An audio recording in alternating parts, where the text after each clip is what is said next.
we're in England going to do 2 catalogues. First one is Wallace collection, the Wallace collection. I haven't been myself, but there are a number of collections in England which arose from collectors. For example, the Burrell collection, the Wallace collection. There are the museums in England as well. There are all the stately homes in England as well. There's town museums, there's national museums. So there's a variety of places. This is the Wallace collection. And I haven't been, as I say, but I'm going to look at the catalogue with you. There's no point in me reading out all the ins and outs about when it was started and founded by blah, blah, blah, because you can get that off the internet. I'm going to just look at the pictures and comment on it. So there's a house in London, which would have been a private house, which is where this stuff is shown. Georgian house.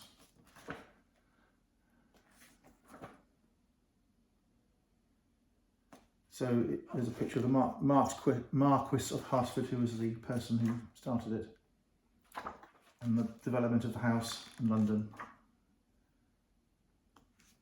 And I can see immediately that the collection is a huge, well, I suppose a Victorian collection. Yeah, Victorian collection. There is a picture gallery, purpose-built with a glazed roof and lighting. There is an armoury, which is impressive. Cannons and whatnot. There's some medieval, late medieval art, Italian, ivory, early glass, sculpture, Maiolica. Beautiful stuff, of course it is. Enamel. There is a complete horse armour. That's German. South German, it's Maximilian, so it's this corrugated iron effect armour with the ripples in it, so it's harder. Lots of armour. German again. On the left it's English armour. This is blued armour. They make the colour of the steel change by heating it in a certain way, so it's blued with gold trim.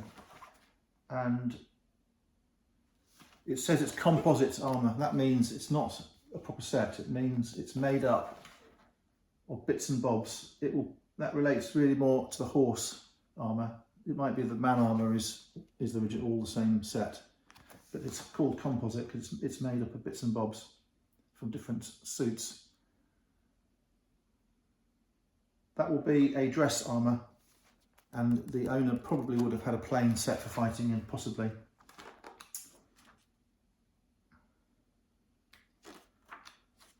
Pictures, portraits, landscapes, and good variety.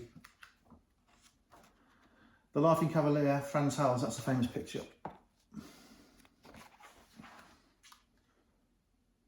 Still lives, ormolu. That is a ormolu garniture. Let's see what it says. 2 Sèvres vases of 1679. So you've got pottery and metal together.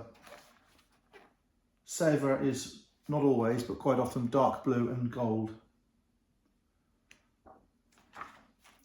Clocks, sculpture, French. This is French sculpture. That is bull.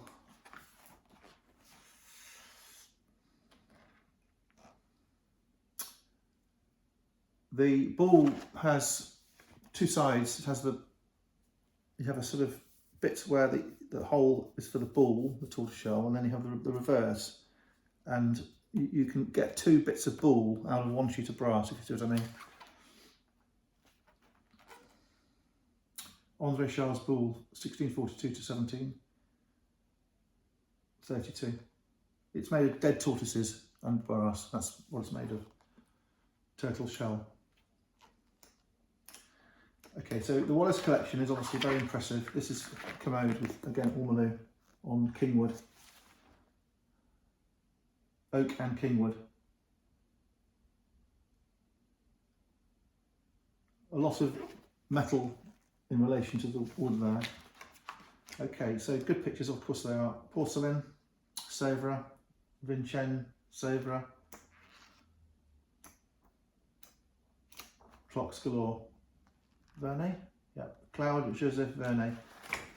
all the vernier pictures look the same, more or less, whether it's engraving or in oil. More fabulous French furniture.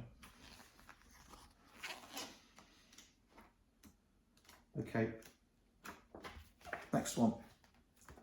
That's worth a visit, I suppose, at some stage. I've never been myself, so I shouldn't say it, but it probably is worth a visit. Sotheby's catalogue. This is dated 21st of October 2022. It says Sotheby's, the Alexander Davidson collection. So what happens at Sotheby's is they have stuff brought to their sale room, they cobble it all together and make a sale, or they get one vendor say, will you please sell all my stuff? This is an example of a collector who's got Sotheby's to do a one-off sale for his own stuff. And it is Nelson stuff.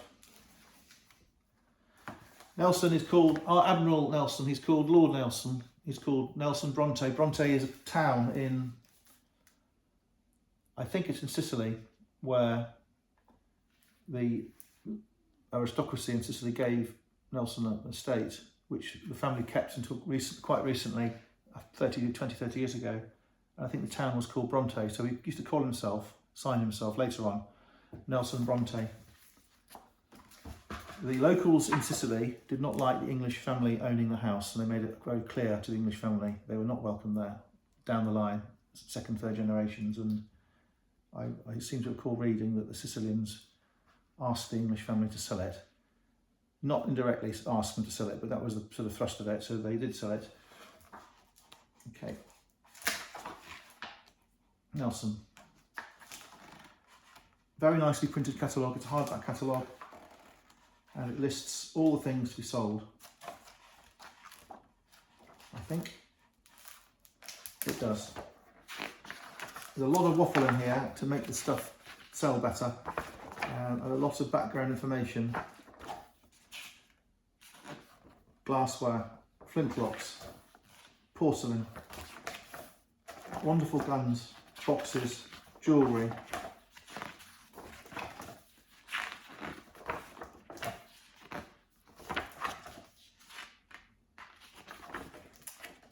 Well, these are numbered lots. Medal, Victory of the Nile, 1798. Davidson's medal. The collection obviously derives from something quite early on.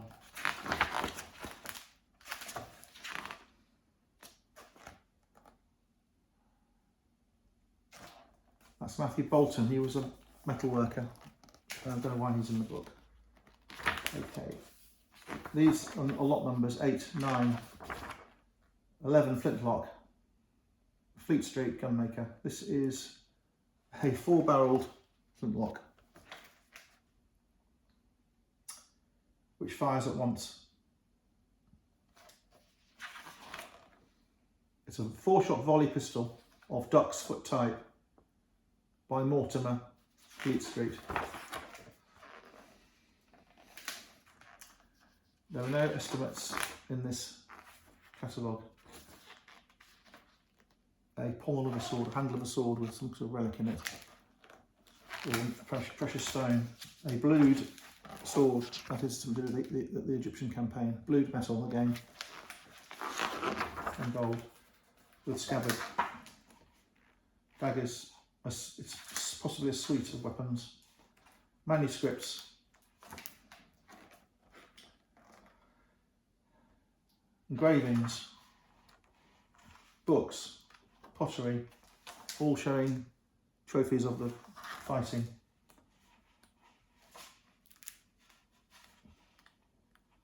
Plans, maps.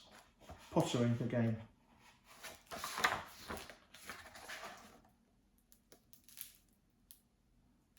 This ship is having the bottom scorched so they can get off the barnacles.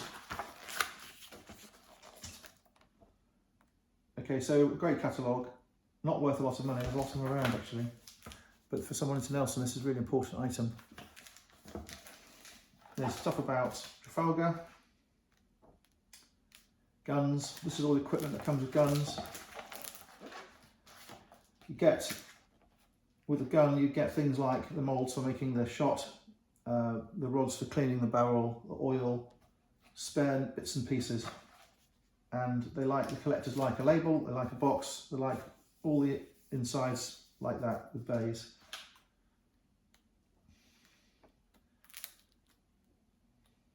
Commemorative things as well, desk pieces. Okay, so we've had a little quick look at this Nelson catalogue. It's a good source of information. These old auction house catalogues are quite a good source of information. The thing about the stuff in this book is you'll get one chance to see it only, and one chance to find it in a book, because once it's been sold to a collector, it's gone. It's not like the stuff in a museum. This stuff's on show all the time. You can go and look at it, you go back and look at the same stuff 20 years later. The stuff in these catalogues is transient, and if you're a collector, it's quite good to get these catalogues, as I say, because it's your one chance, unless you buy it yourself, of seeing the item. Okay, hope that hasn't been boring. Thank you.